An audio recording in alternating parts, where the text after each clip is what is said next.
Ayun na si madam, kakain na. Tikman mo muna bago makamot. Puro ka cellphone. Dali, tignan mo muna.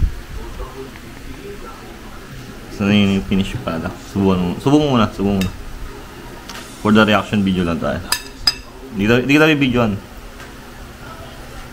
Kamusta madam? Sarap. Sarap. Ang favorite, tinola. Ganun lang. We cook for love. Pag nagluto ka na masarap at pagmamahal, talagang masarap kalalabasan. Yun lang.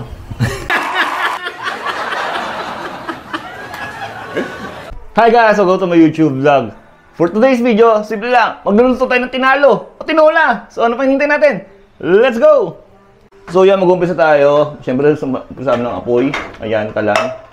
Tapos, in a small fire, nalagyan mo ng konting mantika. Para magisa mo yung bawang, sibuyas, luya. Yan. Ibuhos mo yung luya. Mantika. Painitin mo muna yung mantika. Afterward, yung bawang, sibuyas, luya. So, let's go. So, ano ba dapat pagkakasunod? So, ang lagi ko natutunan sa school, pagkasabay mo, una ang bawang, sibuyas, ang sunod ang huli ang luya. Yun lang. Kasi mabagal atang mag-brown yung bawang. Saka nga, traditional Filipino, nauna ang bawang. So, lagyan natin ang bawang.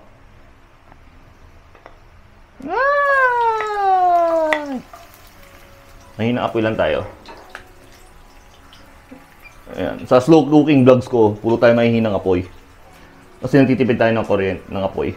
Ayan. Slow cooking lang tayo para hindi tayo bigla masunog. Ayan. Tapos pa nag-brown na ng konti, nalagay natin yung luya. Yung sibuyas. Once mag-brown yung medyo brownie yung yung bawang, lagyan natin yung sibuyas. Tapos hintayin natin siya caramelize, which is yung pag sabi mong caramelize, yung mamumuti siya. So yan. At the moment, hindi pa siya caramelize. So pag medyo nag-transparency na siya, ayun na tinatawag ng word na caramelize, di ba? Kahit ako nagluluto, alam pa yung mga term na yun. Huha. Afterward, lalagyan natin yung luya. Ayan, ewan kung strip yan o ganyan. Para siyang para sa akin, para patatas cut. Ayan. Gisayin mo lang siya hanggang maamoy. Maamoy mo yung amoy luya factor. Siguro mga 2 minutes to. 1 minute to 2 minutes. Maamoy mo yung luya factor. Tapos susunod natin yung manok. So, gisayin mo muna siya. Gisa! Tapos after yon, mga 2 minutes ka na. Lalagay mo na yung chicken, which is mga small cuts na. Lalagay mo na siya dyan, carefully, para hindi siya madurog.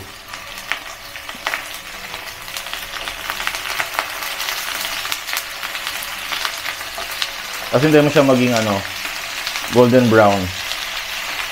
Kaya kasi konti lang mantika ko, kasi siya, non-stick siya. Pero kunyaring wala kang non-stick, ayun, medyo damihan mo yung mantika mo para mag-brown siya at saka hindi kumapit. Mahinang apoy lang. Hintayin mo siya mag-dark brown. Hindi naman dark brown, light brown. Kasi pag dark brown, sunog yan.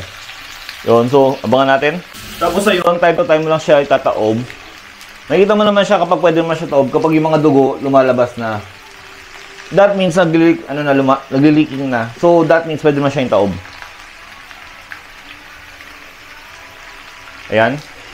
Dahan-dahan lang natin.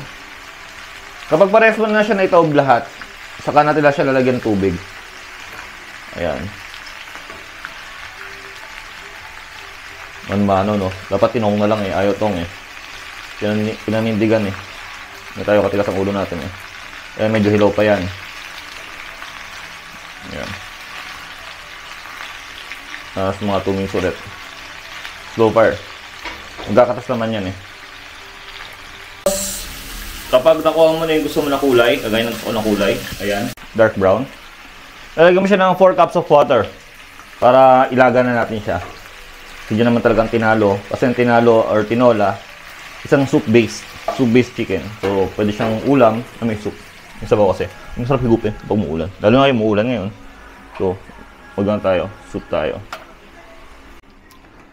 Tapos mo siya lagyan ng tubig, 4 na tubig. 4 na cup. Pero ginawa ko 5 cup kasi matigas ang ulo ko. Kasi hindi ko naman siya iluluto agad-agad.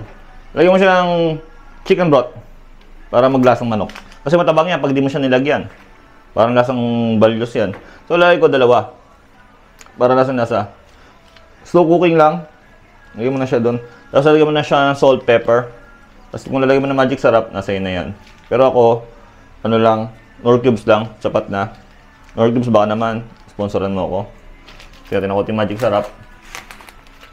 MSG all the way. Kasi syempre, yun yung mga sekreto naman, di mo masarap magluto.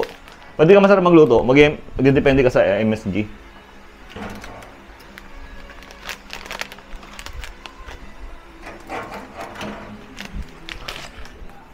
So, konting MSG. O, magic sarap. Konti lang. Tapos, salt, pepper na for the taste. So, gagamitin ko yung salt. Konting salt. Konting salt lang. Aalat naman yan. Kasi nga madidrain yung tubig. Kaya mo lang kumulong. Mag-lock.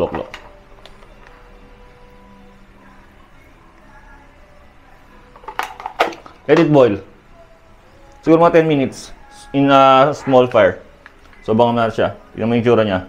So, ganyan yung tsura niya ngayon kasi di pa siya kumukulo. Nandiyan pa yung mga hinalo-halo ko. So, abangan natin after 10 minutes. So, yun. After natin na mapakuluan siya ng 10 minutes, makikita mo yung tsura niya. Yun na siya parang dark green. Ayan, nakita mo yung dark green. Tapos nakasula yung brown stock. So, yun yun. Ibig sabihin nun kumatas na yung mga luya and yung mga dugo niya. So, yun na yun. So, lagyan natin sayote. Minsan papaya, minsan sayote, ay yung pinagkatalunan ng buong mundo. Ano ba talaga masarap ilagay sa tinola? Nilagay ko talaga papaya, pero wala kasing papaya sa may kanto, so sayote. Medyo matigas to, ilagay mo lang siya dyan. Ilagay mo lang dyan konti. Ilagay mo na konting ganyan. Pakuluin mo, let it boil, pag lumambot, saka natin ilagay yung luya. Tapos ayan, kapag medyo malambot na yung sayote, nilagay ko na yung malunggay. Konti lang ako maglagay ng malunggay kasi gusto ko talaga daong sili. Wala ring daong sili. Ayan, so yun. Yung sa sayote, nasa yun na yan kung malambot na malambot or ano. Para sa akin kasi pinapalipas ko muna kasi gusto ko sobrang lambot na sayote. Pero okay na yung lasa. Good to go na siya. Abangan natin si Madam para matikman niya yung lasa. Diba, ayos. So yan, for the plating. Hindi ko na mahawakan kasi, ang bigat-bigat. Hindi naman siya sa bulong malalim. Pumatas eh. Saucy.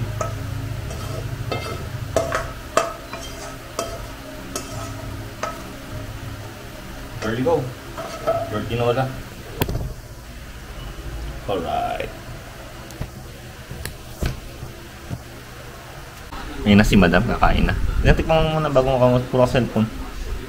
Dali, tignan mo muna. So, yung finish pa na. Subo mo muna. For the reaction video lang tayo. Hindi kita bibidyoan. Kamusta Madam? Sarap. Ang favorite tinola. Ganun lang. We cook for love. Pag nagluto ka na masarap at pagmamahal, talaga masarap kalalabasan. Yun lang.